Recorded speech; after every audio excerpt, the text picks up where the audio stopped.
রোমানিয়ার immigration cross করতে গেছে, তখন ইমিগ্রেশন তারা বলছে যে আপনার পারমিটটা দেন আর আপনার ভিসাটা দেন। রোমানিয়ার ভিসা পাওয়ার পরও রোমানিয়াতে ঢুকতে পারতাছে না, রোমানিয়াতে যাইতে পারতাছে না।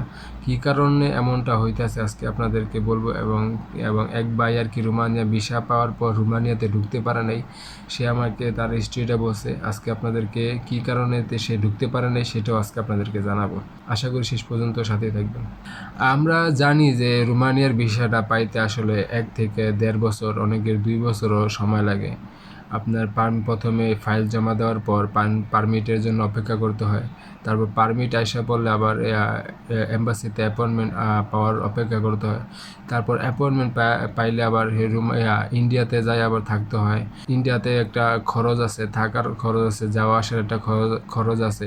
তারপর ইন্ডিয়াতে ইন্টারভিউ দেওয়ার পর আবার আরেক চিন্তা যে এটা ভিসা হবে কি হবে না, কারণ তাদের মন মর্জিদ আর কি ভিসা দিতেছে। মূলত এক ভাই আর কি সব কষ্টের মাধ্যমে ভিসাটা পাইছে। তারপর আবার একটা ম্যান পাওয়ারের ঝামেলা আছে, ম্যান পাওয়ারও করছে। ম্যান পাওয়ার করার পর আবার 1-1.5 মাসের মধ্যে আর কি এই ফ্লাইট হয়ে গেছে। ভিসা পাওয়ার 1-1.5 মাসের পরে আর কি ফ্লাইট হয়েছে রোমানিয়াতে। রোমানিয়ার ইমিগ্রেশন ক্রস করতে গেছে, তখন ইমিগ্রেশন তারা বলছে যে আপনার একটু আপনার পারমিটটা দেন আর আপনার ভিসাটা দেন। পাসপোর্টটা চাইছে, পাসপোর্টটা নিয়েছে আর পারমিটটা নিয়েছে। পারমিটটা নেওয়ার পর ইমিগ্রেশনের অফিসার বলছে যে আপনি একটু সাইডে বসেন, আপনার কোম্পানির সাথে যোগাযোগ করার পর আর কি আপনাকে জানানো হবে। তার এই বলার পর ইংলিশে বলছে যে আপনার কোম্পানির সাথে যোগাযোগ করার পর আপনাকে আর কি ডাকা হবে। তারপর ওই যার কথা বলতেছি সে আরেক পুলিশের মাধ্যমে আর কি সাইডে বসার জায়গা আর কি দেখাই দিছে। পরে ওই সাইডে যে আর কি চেয়ারে বসার পর আর কি আধা ঘন্টা হয়ে যায়, আধা ঘন্টার পর আবার 1 ঘন্টা হয়ে যায়। 1 ঘন্টার পরও কোনো ডাকা আর কি কোনো ডাকতেও ছিল না, সাড়াও পাইতেছিল না। তারপর আর কি এক ইমিগ্রেশন অফিসার আসে, 2জন পুলিশ নিয়ে আসার পর আর কি ওই তাকে আর কি ওইখান থেকে নিয়ে যায় অন্য জায়গায় রাখে আর কি। এই অন্য প্লেনে উঠানোর জন্য আর কি ওই ওয়েটিং রুমে রাখে আর কি। পরে ওই ওয়েটিং রুমে রাখার পর আর কি ওই লোকটা আর কি জিজ্ঞেস করে যে কি হয়েছে আর কি। পরে ওই ইমিগ্রেশন অফিসার পুলিশরা বলে যে আপনার কোম্পানি আপনাকে রিসিভ করতে চাইতেছেন, আপনার কোম্পানিতে এখন কোনো জব নাই আপনার জন্য। ওয়েটিং রুমে রাখানো হয়েছে আর কি, ওই অন্য ফ্লাইটে করে আপনাকে এই দেশে পাঠানো হবে, এটা ফ্রি হবে আর কি। পরে তো ওই লোক আর কি অনেক রিকোয়েস্ট করেছে যে আমি অনেক কষ্টের মাধ্যমে ভিসা পাইছি, অনেক কষ্টে এই সুযোগটা পাইছি এই কাজ করার জন্য এই কোম্পানিতে। তারপর আর কি অফিসাররা বলতেছে যে এটা তো আর আমাদের কিছু করার নাই। আপনাদের কোম্পানি যদি রিসিভ করতো, যদি বলতো যে ইয়েস, আপনার কোম্পানিকে ফোন দেওয়া হয়েছে, ফোনে বলছে, আবার মেসেজ দেওয়া, ইমেল করা হয়েছে, ইমেলও বলে দিছে না, ফোনও বলছে যে না।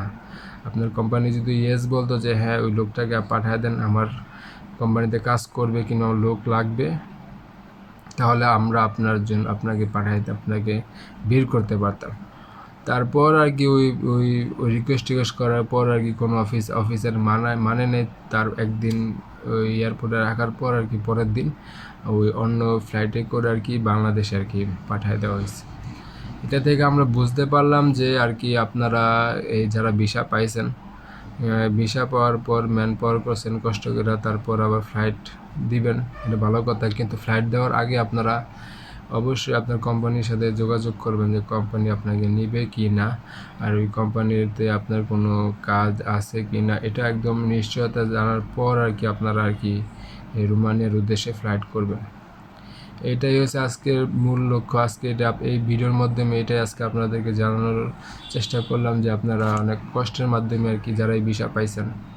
জানি যে এই রোমানিয়ার এম্বাসি বাংলাদেশে আসছিল, বাংলাদেশে আসার পর আর কি আমরা তাদের সাথে খারাপ ব্যবহার করছি, ভালো ব্যবহার করি না মোটেও।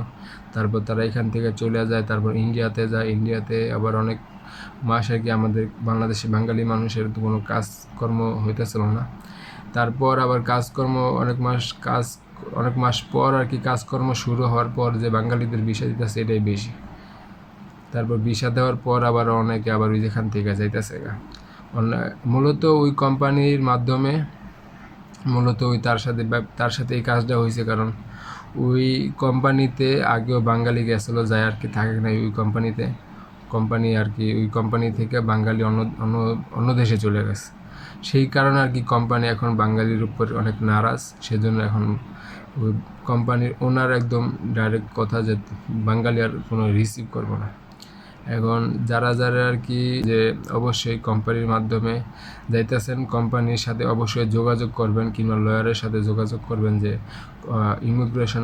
ইমিগ্রেশনে আপনাকে যাতে রিসিভ করে, এবং ইমেল আগে থেকে যাতে ইমিগ্রেশনে ইমেল করে দেয় যে আমার একজন লোক আসতেছে, তাকে যাতে ছেড়ে দেওয়া হয়। এটাই আর কি। আজকের ভিডিও এই পর্যন্তই। আশা করি নতুন ভিডিও দেখতে আমার চ্যানেলের সাথেই থাকবেন এবং আমার চ্যানেলটি সাবস্ক্রাইব করবেন। ধন্যবাদ সবাইকে। আসসালামু আলাইকুম।